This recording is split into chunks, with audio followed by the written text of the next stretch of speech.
할렐루야. 전창대 장로님 어디 계세요? 계시네. 예, 제가 우리 영화교회 아는 분은 딱 두 분입니다. 우리 담임 목사님과 우리 전 장로님.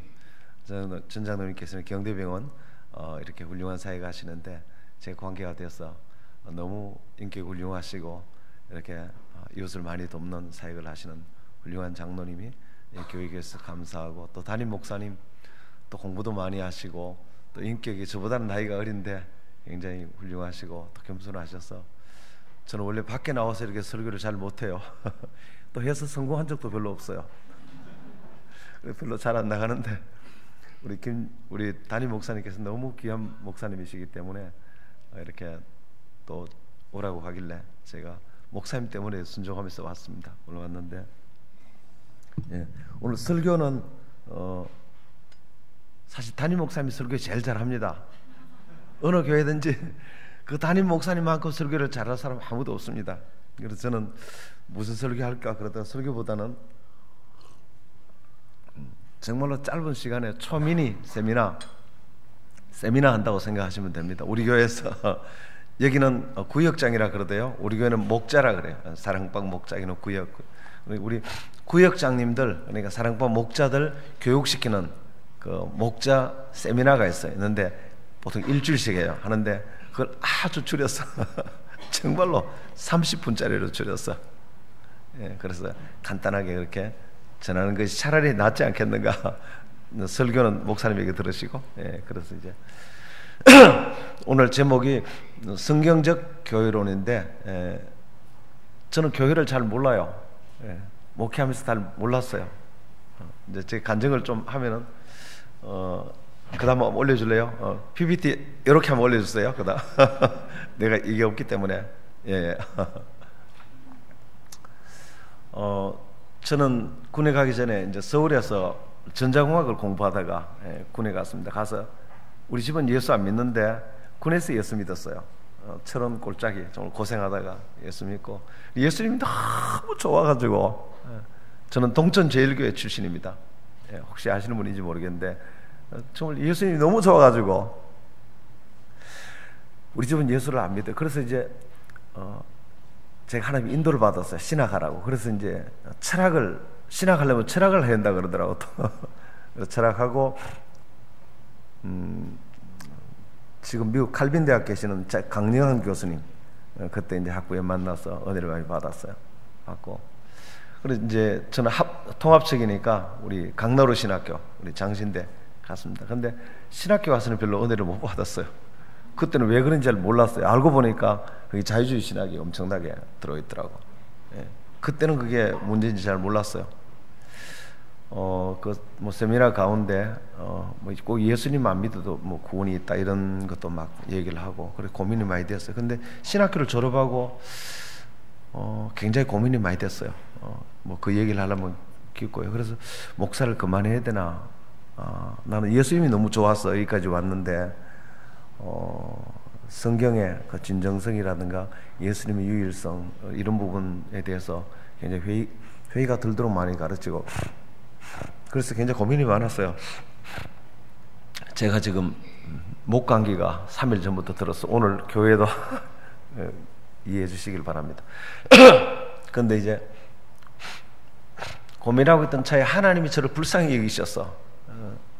이제 미국서 CCC 훈련 받으신 교수님 한 분이 JDI라는 선교단체에 저를 이렇게 제가 거기 들어가게 됐어요. 예. 거기서 한 3년 정도 CCC 훈련을 받았어요. 그래서 좀 더 훈련 받으려고 필리핀 CCC 가서 이제 거기 선교사 훈련을 받고 하면서 이제 저는 뭐 우리 집도 예수 안 믿지, 내가 아는 지식이란 별로 없지. 근데 지금도 그래요.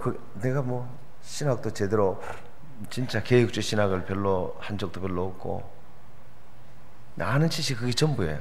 근데 거기 가서 내가 진짜 born again 한 거예요. 예.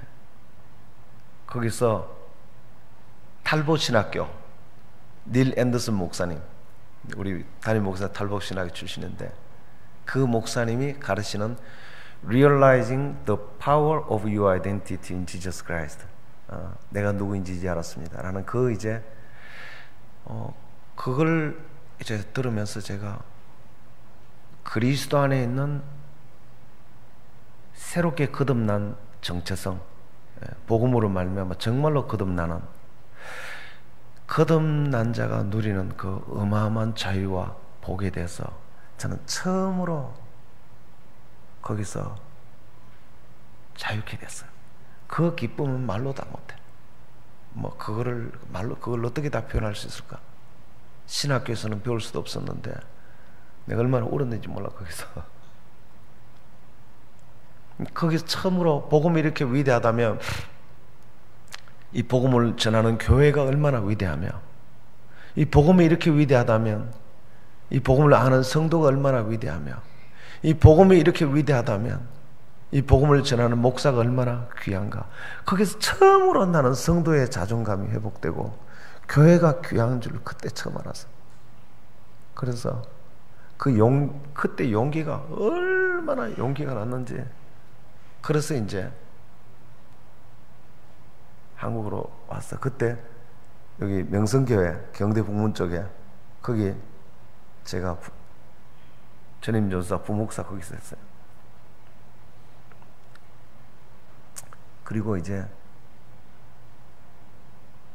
나는 내 배경이 아무것도 없으니까 부목사 끝나고 이제 교회를 개척했어요. 근데 CCC 회관에서 교회를 개척했어요. 아는 거라고는 예수 그리스도의 복음 말고는 아는 게 아무것도 없어. 내가 어릴 적부터 배운 것도 없고 복음만 전했는데 사람들이 오면 떠나질 않아요. 참 신기하더라고. 아는 게 그것밖에 없으니까. CC 회관에서 한 10개월 하니까 청년들하고 어른들이 한 50명 모였어요. 조그마한 지하를 하나 얻었는데 냄새가 나는데 경대 교수님 부인이 한 분 서울대 영문과를 졸업하셨는데 미국서 오래 계신 분이, 영어를 잘하시는 분이 지하 우리 교회를 들은 목사님 냄새가 너무 많이 나요. 에어 서큘레이션을 좀 해주세요. 우리 교회는 에어 서큘레이션이 안 됩니다. 너무 20평도 안 30평도 안 되는. 그렇게 해놓고는 몇 주만 지나면은 세상에서 우리 교회가 제일 좋대. 좋기는 뭐가 좋아? 교회가 좋은 게 아니고 자기가 바뀐 거야. 예수님을 만나고 자기가 바뀐 거야. 그 간증을 하려면 뭐 끝도 없어요. 나는 아는 게 그것밖에 없으니까 오면 복음만 얘기해. 복음. 그리고 7년이 지났는데 1층 가득 차고 2층 계단에 사람들이 가득 차서 그래서 이제 황금사거리 거기에 옛날 황금교회 합동 황금교회 담임 목사님이 교회를 옮긴다고 그 교회가 낫다고 그러더라고. 그래서 그 교회 가서 이제 샀어요.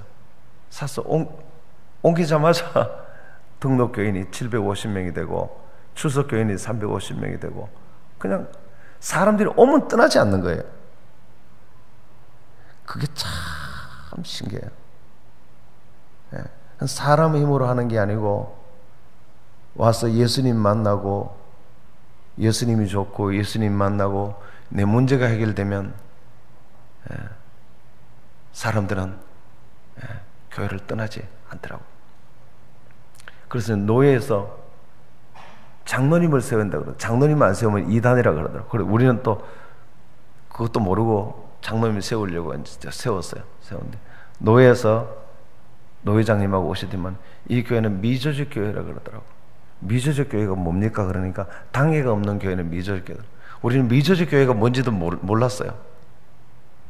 미조직 교회가 뭔지도 모르고 열심히 전도하고 복음만 전했는데 그 노회장님 이런 말씀하시더라고. 참 신기하네. 미조직 교회인데 이렇게 교회가 성장하는 게 너무 신기하네 그러더라고. 그래서 이제 교회를 그리고 이제 교회가 한 4개 정도 이렇게 분립돼 나갔어요. 지금 대구역 가면 사랑의 교회라고 있습니다. 거기 우리가 노숙인 사역을 많이 해서 하다가 우리 교회는 장로님들이 다 또 목회를 하신다 그러네. 그러니까 그 장로님하고 그 부인이 예전도사님이었는데 사역을 하다가 그 교회를 떼줬어요. 떼주고 하여튼 그렇게 나갔어요. 근데 이제 그때 한국 NCD에서 NCD가 Natural Church Development라는 세계적인 교회 성장 연구 단체인데, 저건 정말 어마어마한 단체예요. 세계의 수만 교회를 리서치해 가지고 성장하는 교회는 8가지 이런 질적인 특성이 있다. 예, 그 다음 넘겨주세요. 예. 그 다음 한 번 더 넘겨주세요. 예, 저는 성장하는 교회는 연구를 해보니까 뭐 미국이든지 한국이든지 뭐 노인교회든지 젊은 교회든지 도시든지 뭐 어디든지 상관없이 성장하는 교회는 저 8가지 질적인 특성이 평균 60점만 넘으면 성장할 가능성이 97%, 100% 반드시 성장한다는 거예요. 이걸 이제 저 원리를 발견한 거예요. 그리고 이제 좀 대단한 거죠, 저거는. 이제 저걸 가지고 우리 교회를 한번 검사를 해봤어요. 검사를 해보니까 우리가 저걸 배우고 난 뒤에 교회를 만든 게 아니고 교회가 부흥하고 난 뒤에 저걸 리서치를 한 거예요. 해보니까 그때 우리나라 점수가 제일 높은 교회가 풍성한 교회야, 부산에. 그 다음에 두 번째 점수가 높은 교회가 우리 믿음의 교회. 지금도 NCD 가면 점수가 나와 있어요. 평균 82점이에요. 60점만 넘으면 반드시 성장한다.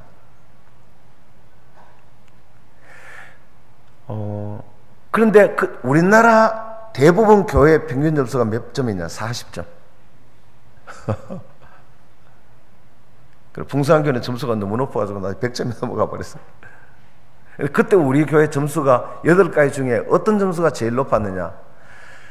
사랑의 관계.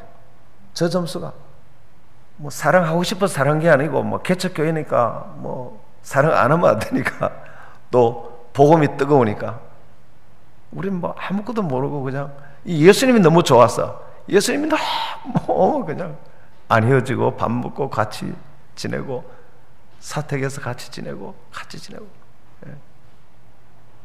그래서 사랑의 점수가 제일 높았어. 그 정글을 좀, 그 정글. 그 앞에, 예.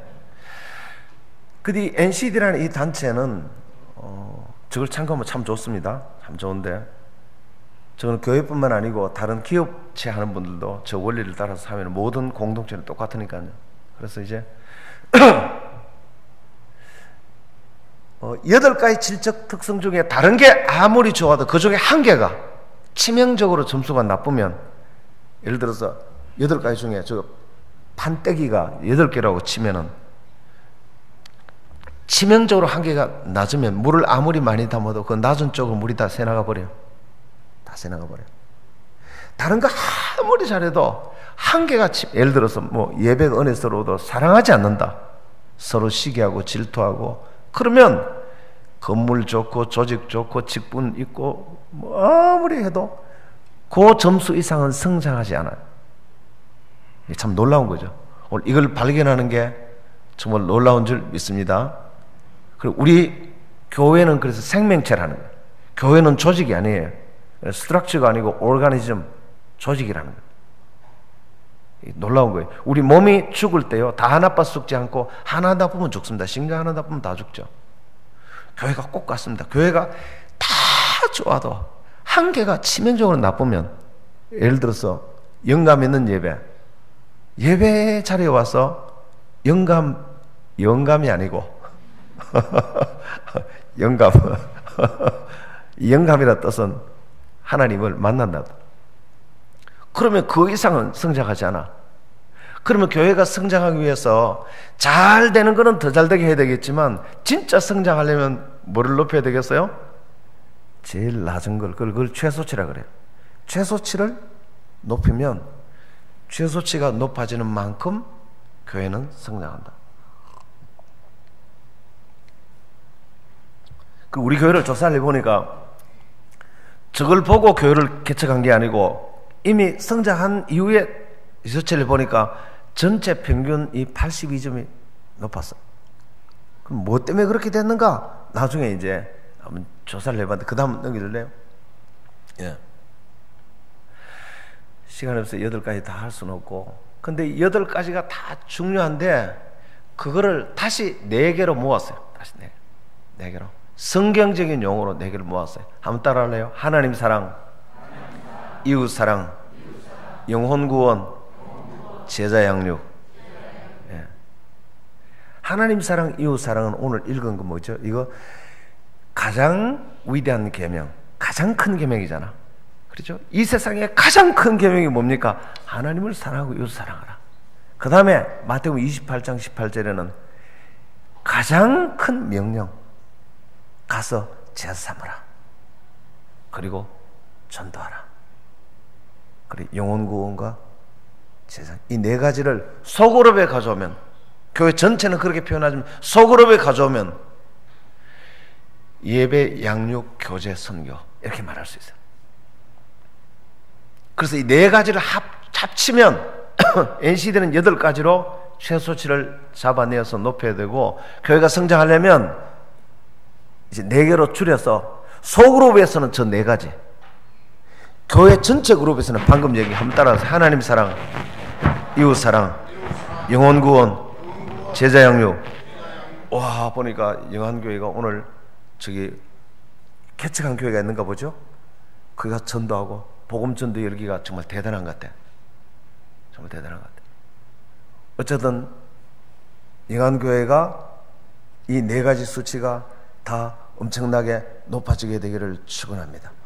예, 보니까 분위기가 오니까 뭐 대단하더라고. 벌써 분위기가 엄청나게 좋은데, 어쨌든 이 4가지를 높여야 돼. 자, 그 다음 넘겨주세요. 자, 구원에는 3가지 종류가 있습니다. 하나는 과거의 구원, 예수 믿을 때 구원이 뭘까요? 구원. 뭐가 구원입니까? 한번 더 해서, 구원은 변화다. 구원은 변화예요. 과거의 구원은 예수님 영접할 때 뭐가 변합니까? 신분이 변하는 것입니다. 미래의 구원은 뭡니까? 앞으로 장차 우리가 천국에 들어가면 우리의 몸도 부활할 몸으로 우리 영도 완전히 질적으로 다 바뀌어버려요.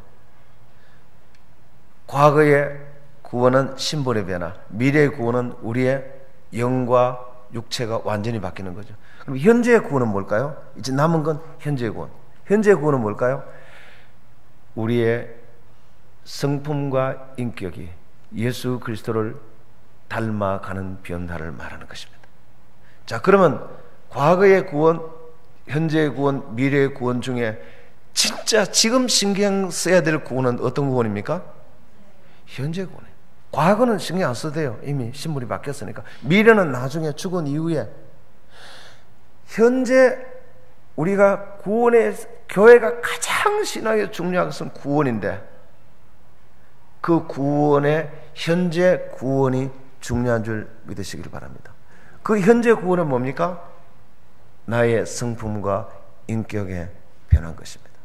이 성품과 인격의 변화를 성경이 딱 한마디로 요약하면, 한번 따라하세요. 하나님 사랑, 이웃 사랑. 그게 현재 구원이에요. 현재 구원. 그 예수님의 성품이 바뀌는 거예요. 네. 자, 신앙에서 구원이 가장 중요한데, 구원은 무엇으로 받습니까? 구원은 뭘로 받아요? 믿음으로. 믿음은 뭐예요? 한번 따라하세요. 믿음은 주인이 바뀌는 것. 네. 이 신앙 개념을 정확하게 이해하지 않으면 계속 헤매는 것입니다. 계속 헤매는 것입니다. 이전에는 무지하고 내일 일도 알지 못하는, 무지하고 무능하고 내일 일 어떻게 합니까? 오늘도 예배 마치고 가다가 그냥 간판 툭 떨어지면 죽을 수 있어. 내일 일 몰라요. 우리는 완벽한 의존자인데 모든 걸 다 알고 계신 자존자이신 하나님 한 분이, 선하신 하나님이 우리의 주인인 줄 믿습니다. 그분은 부자이시고 전지전능하시고 우리가 잘 되기를 원하시고 선하시고 우리를 엄청 사랑하세요. 사랑이란 잘 되기를 원한다는 뜻이에요. 상대가 잘 되기를 원하고 잘 될 수만 있다면 최선을 다하는 거, 그게 사랑이에요. 하나님이 우리가 잘 되기를 바라고 우리가 잘 될 수 있도록 최선을 다하는데, 그분은 전지하신 분이고 전능하신 분이고 무한한 부자이시고 우리를 엄청나게 사랑하시는 그분이 우리가 잘 되기를 바라신데, 그분이 우리를 향해서 잘 될 수 있도록 지금 최선을 다하고 계신데, 할렐루야. 걱정할 필요 진짜 없는 줄 믿으시길 바랍니다. 신앙의 개념 하나하나를 정확하게 이해를 해야 그 다음 단계로 넘어갈 수 있어요. 여러분, 현재 구원에 정말로 신경을 쓰게 되기를 축복합니다. 그 다음 넘겨주세요. 예. 현재 구원을 좀 더 구체적으로 얘기를 하면, 이 하나님 사랑, 이웃 사랑, 영혼 구원, 제자 양육은 어디서 시작됐느냐 하면 창세기 2장 17절에 시작. 이 선악과를 먹지 말라. 이 선악과를 먹으면 반드시 죽으리라. 그 선악과의 의미가 뭐냐면, 두리뭉실하게 그냥 하나님이 주권 이렇게 말합니다. 맞아요. 그렇게 표현해도 괜찮아요. 그러나 신약이 와서 더 정확하게 말하면, 하나님의 절대 주권을 인정하는 것은 하나님이 가장 중요하다고 하신 말씀,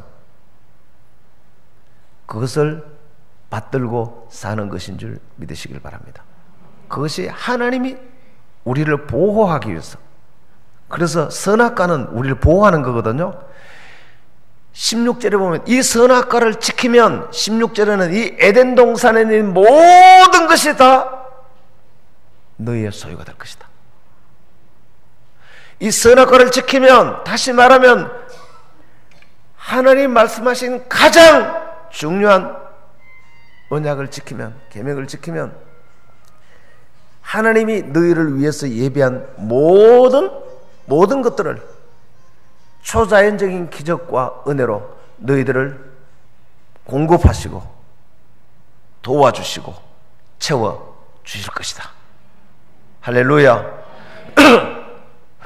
저에게서는 저 최초 언약이 마태복음 22장 28장 이것이라는 것을 깨달으신 게 저에게는 계시와 같은 계시. 그래서 이것을 이 세상에서 내가 살아가야 될 목적인 것입니다. 한번 따라하세요. 나의 목적은 하나님 사랑, 이웃 사랑. 나의 사명은 영혼 구원, 제자 양육. 하나님 사랑, 이웃 사랑, 영혼 구원, 제자 양육. 이 목적과 사명은 하나님 우리를 보호하기 위해서, 우리를 지키기 위해서. 이건 짐이 아니고 하나님의 구원과 축복의 창공을 나르는 날개다 말이에요. 날개. 할렐루야. 하나님을 사랑하고 이웃을 사랑하는 이 삶은 우리를 보호하고 지켜주는 최고의 우리의 삶을, 그리고 16절에 보면 에덴 동산에 약속된 모든 것이 다 너희 것이 될 것이더라. 우와, 이 약속을 믿으시길 바랍니다. 날마다 이런 기적이 있게 되기를 축원합니다. 그 다음 넘겨주세요. 예, 그 다음 넘겨주세요.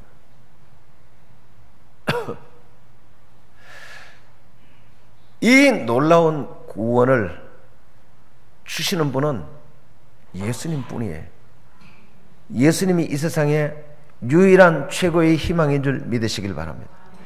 그런데 이 예수님을 유일하게 가르쳐주는 곳이 있는데, 그것이 교회뿐이라는 것입니다. 교회가 이 세상에 또한 최고의 희망인 줄 믿으시길 바랍니다. 교회가 예수님이 이 땅의 유일한 희망이라면 예수님을 유일하게 전하는 것이 교회이기 때문에, 교회는 이 세상의 어떤 공동체보다 가장 소중한 공동체입니다. 깨닫게 되기를 축원합니다. 교회에 붙어있기만 하십시오. 네. 교회 와서 열심히 봉사하면 좋지만 안 해도 괜찮습니다. 영안교회에 붙어있기만 하시길 바랍니다. 시험 들어도 떠나지 마시길 바랍니다. 싸우더라도 붙어있기를 바랍니다. 교회는 붙어있기만 하면 복을 받아. 절대 떠나면 안 돼. 교회는 절대 떠나면 안 돼. 한 번 들어오면 나가면 안 돼. 그 다음 얘기해주세요. 그러면 교회란 무엇인가? 좀 더 자세히. 아브라함 카이퍼가 교회에 대해서, 교회 에클레시아, 헬라어로, 이건 많이 들으셨죠? 이런 얘기를 했어요. 공동의 은혜를 입은 세상 가운데서 세상의 신자와 불신자가 공통의 은혜를 함께 받았습니다. 똑같이 햇빛을 받고, 그 가운데서 하나님을 대적하는 세상, 그 가운데 하나님을 대적하는 사람들이 너무나 많다는 거예요. 그 가운데서 하나님이 특별히 불러낸 사람들의 모임, 모두가 하나님을 대적하는데 하나님의 천만다행으로 하나님 우리를 예정하셔서 우리를 그 가운데 불러냄을 받은 사람들인 줄 믿으시길 바랍니다. 정말 여기 모인 분들은 진짜 기가 막힌 분들이에요. 예. 하나님 우리를 특별히 예정해서 불러내어서 정말로 소유된 백성으로 불러냈어요. 이게 첫 번째 교회.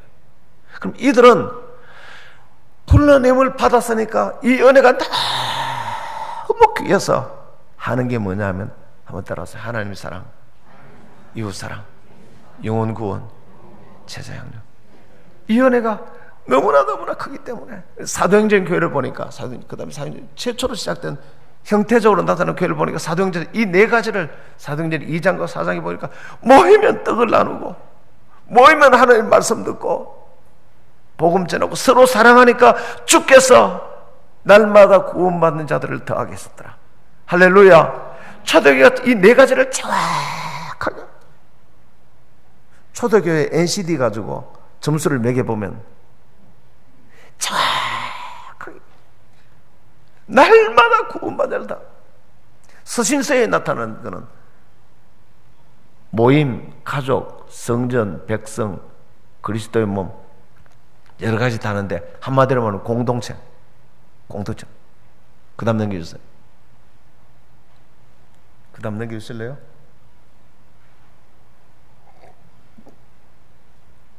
그 다음 넘겨주세요.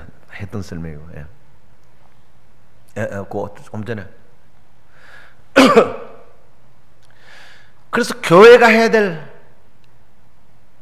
가장 중요한 일은 우리에게 베푸신 무한한, 우리를 예정하셔서 선택하셔서 십자가에 피 흘려 우리를 구원하신 주님의 그 은혜가 너무나 커서 이 은혜 때문에 하나님을 사랑하고 이웃을 사랑하고 이 복음을 전하는 영혼 구원과 제자 양육이 저절로 일어나게 되는 줄 믿으시길 바랍니다. 이제 교회에 대한 정확한 본질이 깨달아지셨습니까? 이해가 되셨습니까? 예. 그 다음 넘겨주세요. 이 목적과 사명은 많은 사람들이 이 목적과 사명은 짐으로 여깁니다.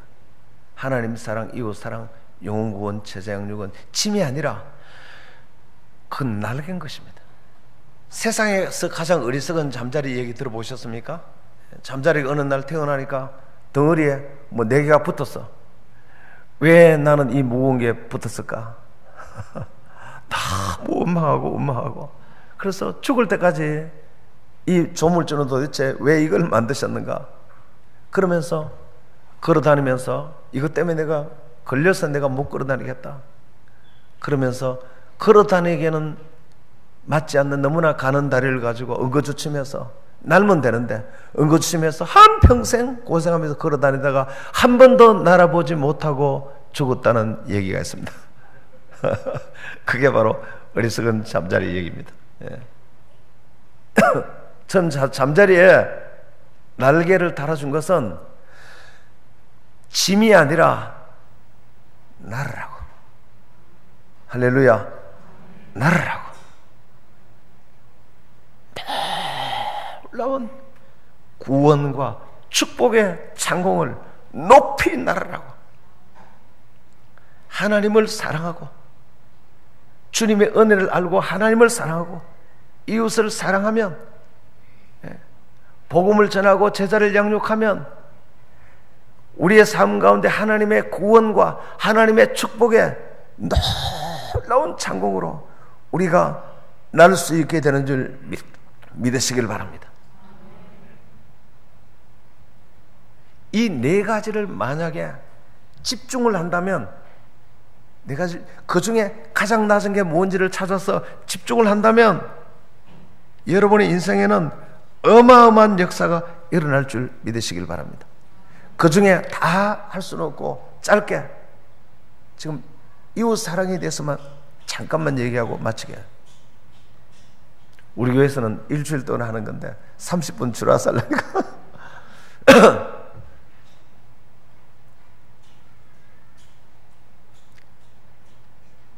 교회는 사랑이 제일 중요한 줄 믿으시길 바랍니다. 예. 그런데 타락하기 이전에는 하나님은 우리 성도들이 어떻게 살았느냐 한번 따라하세요. 하나님 사랑, 손을 한번 올리고 손을 들고 하나님 사랑, 이웃 사랑, 사랑의 공동체.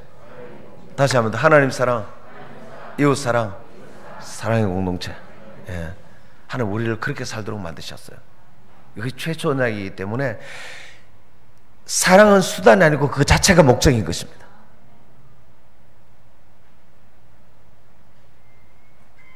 교회 부흥시키기 위해서 사랑하자가 아니고 사랑 자체가 목적인 것입니다.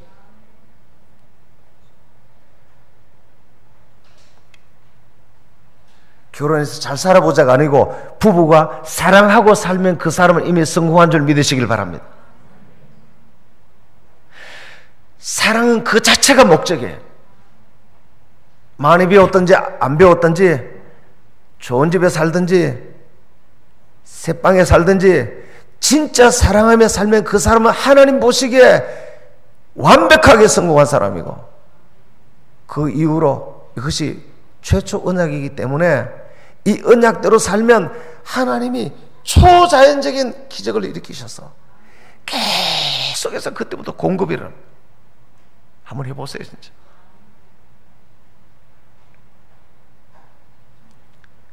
그런데 하나님을 떠나면서 타락하고 난 뒤에 어떻게 바뀌었냐면 이웃사랑 대신에 자기사랑으로 자기사랑으로 바뀌면 분열과 전쟁이 일어납니다.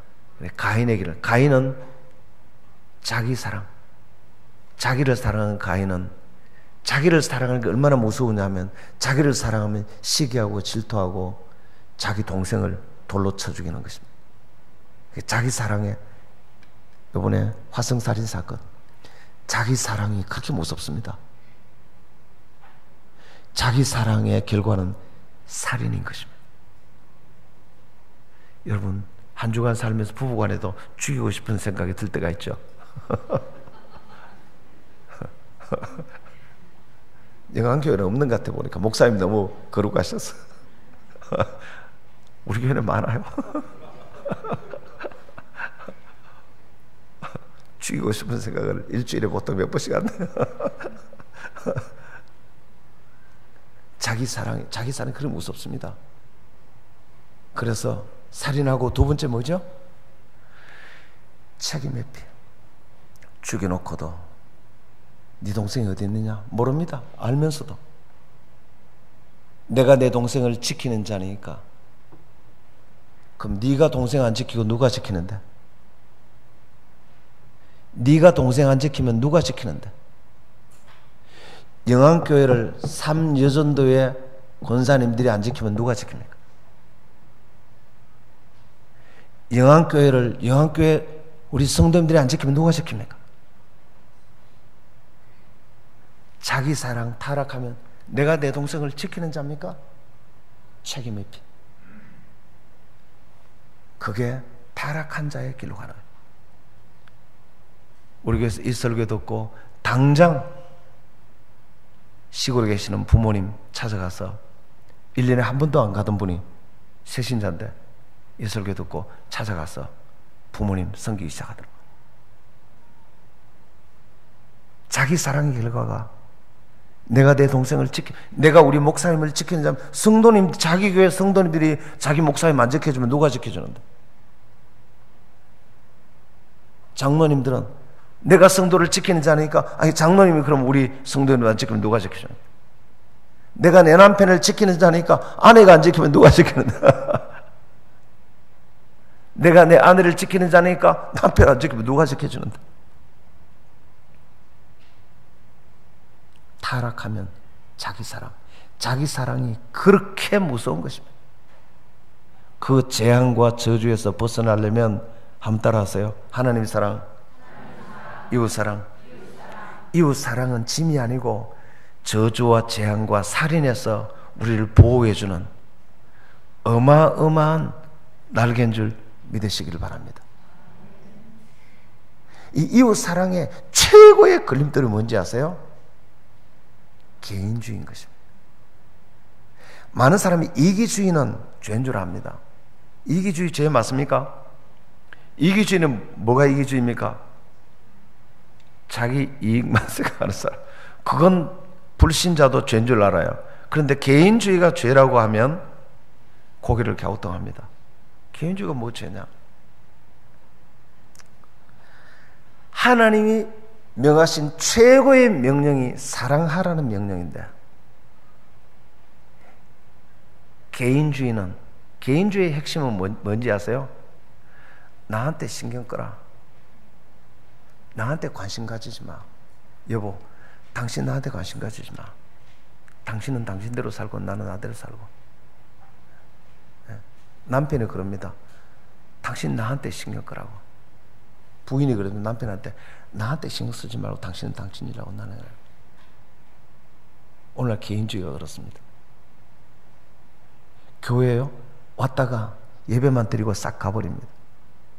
나 예배만 드리고 갈 테니까 나한테 관심 가지지 마세요. 그게 죄인 줄 모릅니다. 개인주의는 사랑 자체를 시작하지 못하게 합니다. 한번 따라하세요. 사랑은 관심에서 시작됩니다. 개인주의는 관심을 끄라는 것입니다. 이게 얼마나 무서운 죄인지 아세요?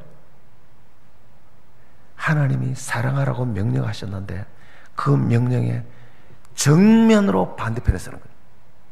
완전히 반대편에. 부부간에 관심 안 가지고 남편 내버려 놓고 다른데 부인 두고 다른 데 다니고.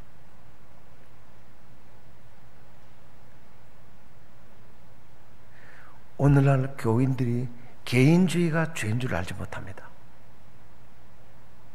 성경대로 정확하게 찾아 들어가면 하나님이 우리를 보호하기 위해서 한 최대의 명령은 사랑인 줄 믿으시길 바랍니다.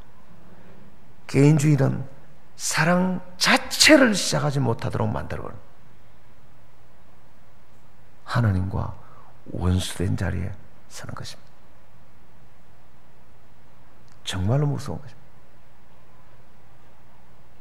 그래서 성경에는 수도 없이 한번 따라하세요. 서로 사랑하라.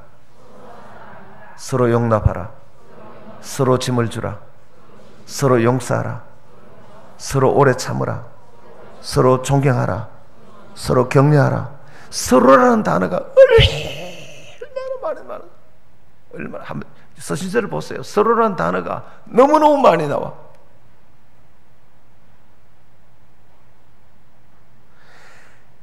개인주의가 죄라는 사실을 기억하기를 바랍니다. 개인주의의 반대는 한번 따라서요. 공동체에 소속되겠습니다. 영안교회 구역에 소속되세요.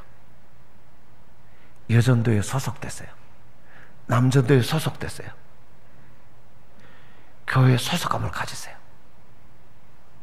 예배만 드리고 가지 마시고 소속되세요. 하나님 우리가 한 공동체로 살도록 허락하셨습니다. 그 다음 마지막으로 이거면 얘기가 맞을게요.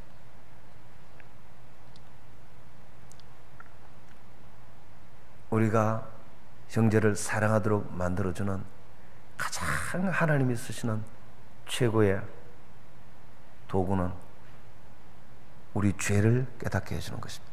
내 죄를. 교회는 격려도 필요하지만 진짜 변화는 내 죄를 깨달을 때 변화가 오는 것입니다.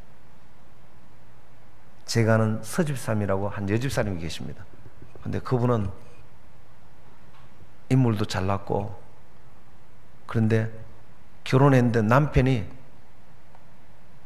분노 조절 장애, 부인을 때리고 수학을 잘하는 딸을 때리고, 너무나 막, 남편은 서울대학 나왔어. 직장도 좋은 직장. 그런데 너무너무, 그래서 이 부인은 평생의 소원이 이 남편하고 이혼하는 거예요. 그래서 남편을 피해서 자식 공부시킨다고 캐나다로 유학시킨다고 갔어. 그 남편 거기까지 따라왔어. 따라왔어. 자기 딸을 그 자가용에서 수학 못한다고 때리고, 딸도 아버지가 싫고 그래 자살할 생각. 딸은 영국 유학 가서 공부하다가 아버지한테 그 받은 분노 때문에 거기서 폭발해서 퇴학당해서 한국으로 돌아왔어. 그래서 어떻게 하면 이 평생 원수 같은 이 남편과 헤어질 수 있을까? 그런데 그때 교회를 나가면서 고난이 오니까 하나님 말씀을 들으면서 구속사의 말씀을 들었어. 구속사라는 것은 한번 따라하실래요? 범죄, 심판, 회개, 구원. 사사기 전체에 이것이 반복되는 것입니다. 구약성의 전체가 인간이 범죄하면 하나님을 심판하고, 그때 회개하면 구원자를 보내서 구원하고, 이게 구속사예요. 처음으로 이 남편을 통해서 내가 너무너무 괴로운 것은 하나님의 심판이라는 걸 그때 알았어요. 그때 처음으로 이분이 자기 죄를 깨닫기 시작했어요. 나는 여러분들이 말씀 들리는 귀가 열리게 되기를 축원합니다. 처음으로 자기가 교만한 걸 깨달았어요. 교만하길 이를 데 없이. 그분 집에서 박윤선 목사님이 개척한 그 집이라 그랬다. 그 위에 할아버지가, 그러니까 5대째 집안 가문인데 신앙 좋기로 보통 좋은 게 아니에요. 여러분, 그래서 모태 신앙이 참 다시 한번 좋은 점도 있지만, 인물 잘났지, 키 크지, 집안 5대째 신앙 집안이지, 뭐 자기는 부족한 걸 알고 보니까 형식적이고 교만하고 항상 남편 판단하고, 처음으로, 지금까지는 남편만 자기를 향해서 잘못됐다고 생각했는데 처음으로 자기의 교만과 자만심과 형식적인 신앙생활은 자기 죄가 보이기 시작한 거예요. 결혼해서 20년 동안 항상 부인한테 편담만 받고 한 번도 부인에게 위로받지 못하고, 그런데도 바람도 안 피우고 옆에 붙어준 남편이 처음으로 감사하기 시작했어요. 처음으로 자기 죄가 깨달아지기 시작했어요. 자기 죄가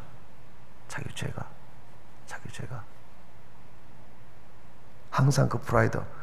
우리 할아버지는 우리 집에서 박윤순 목사님이 개척한 집안, 3, 4대 집안 인물죠. 그 프라이드와 그 자만심 때문에 남편이 이 부인으로부터 위로를 받지 못하고, 그것이 죄인 줄로 깨닫는 것은, 여러분, 자기 죄를 깨닫는 것은 죽은 자를 살리는 보다 더 어렵습니다.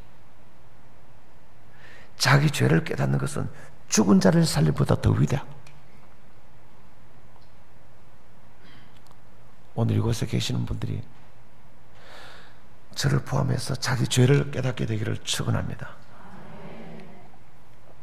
설교 말씀 듣다가 진짜 자기 죄가 깨달았어요. 그리고 남편에게 미안하다고 처음으로 얘기를 했어요. 당신 내가 형식적인 교만한 신앙 때문에 결혼해서 20년 동안 한 번도 위로받지 못하고 그렇게 살아온 것에 대해서 미안하다고 처음으로 사과를 했어요. 이 남편이 깜짝 놀란 거예요. 진실로 이 부인이 자기 죄를 들여다보고 남편은 자기 머리인데 한 번도 존중해 주질 않았어요.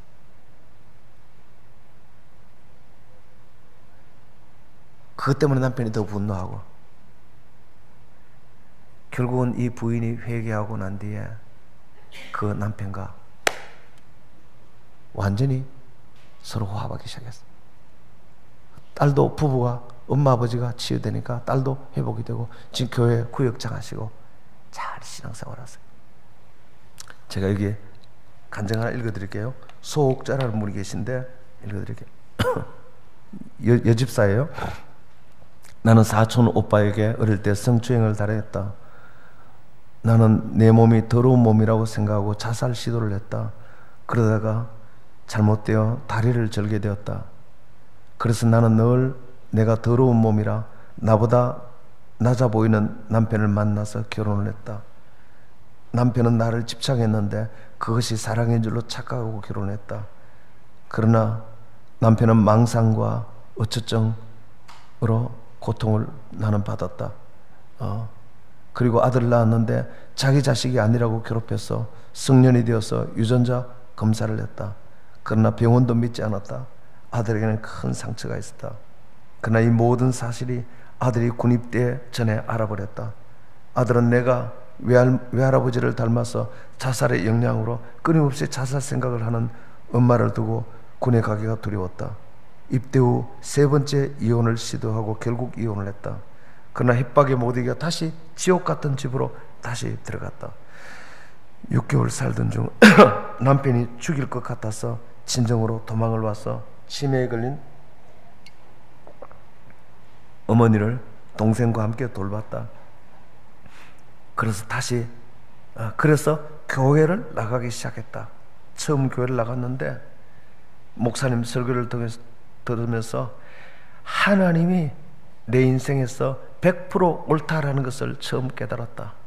하나님이 옳다는 걸 깨닫자 내 삶이 해석되기 시작했다.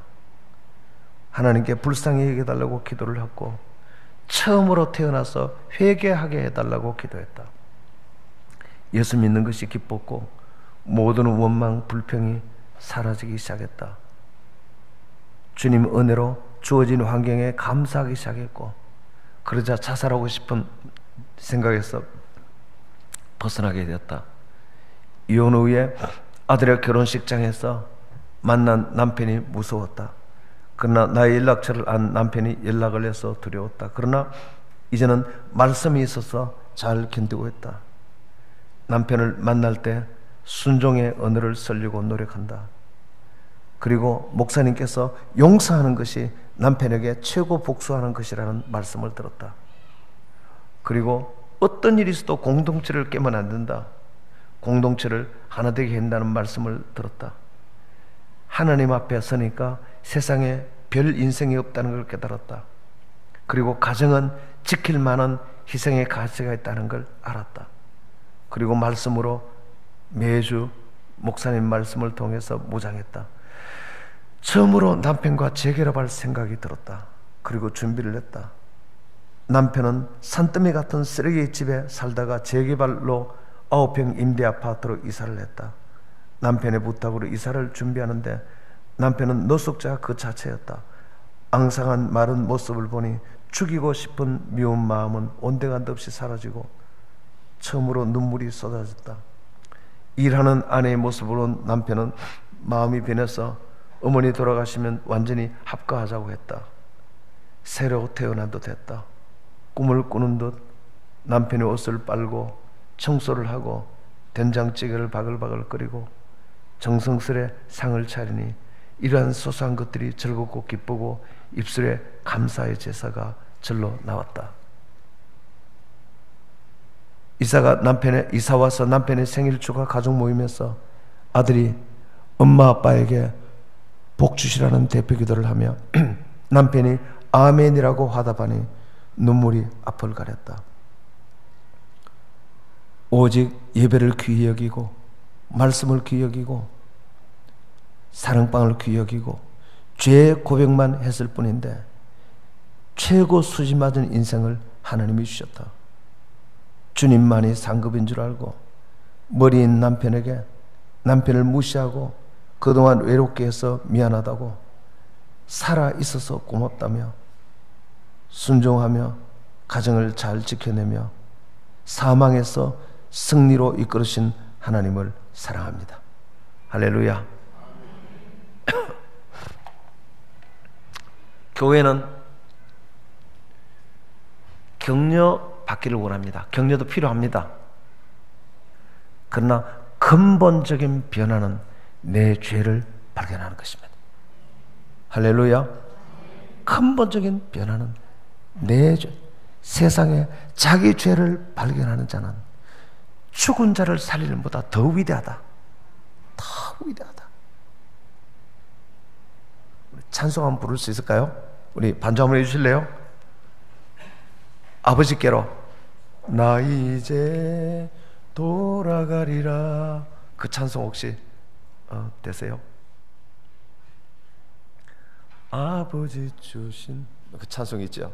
나 이제 찬송 한번 불러볼까요? 찬송하면서 하나님 우리의 마음이 아버지께로 돌아가게 해 주시옵소서. 우리의 마음이 아버지께로 돌아가게 해 주시옵소서. 주님, 우리의 마음이 아버지께로 돌아가게 해 주시옵소서.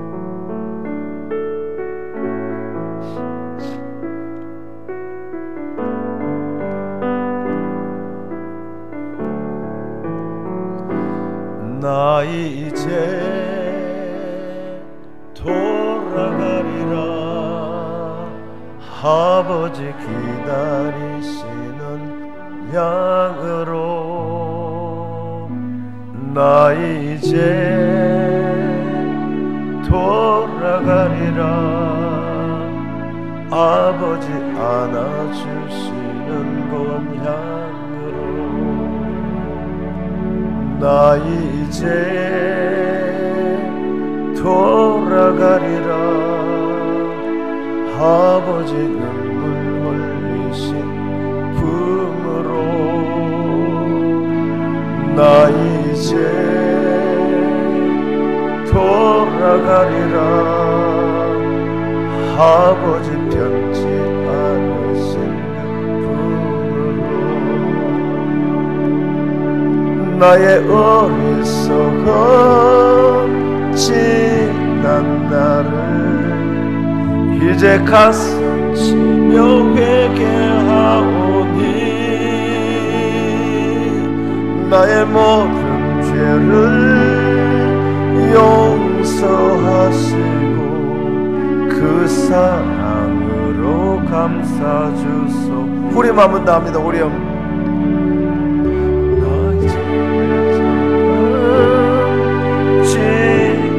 나를 이제 가슴 치며 회개하오니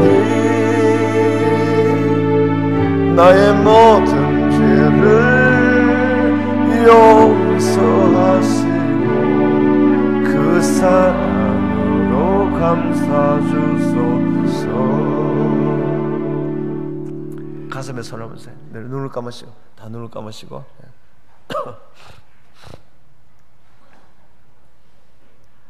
하나님 인간을 창조하시고 복을 주시고 우리를 보호하기 위해서, 완벽하게 보호하기 위해서 최초로 준 언약이, 이 언약을 어기면 반드시 죽으리라.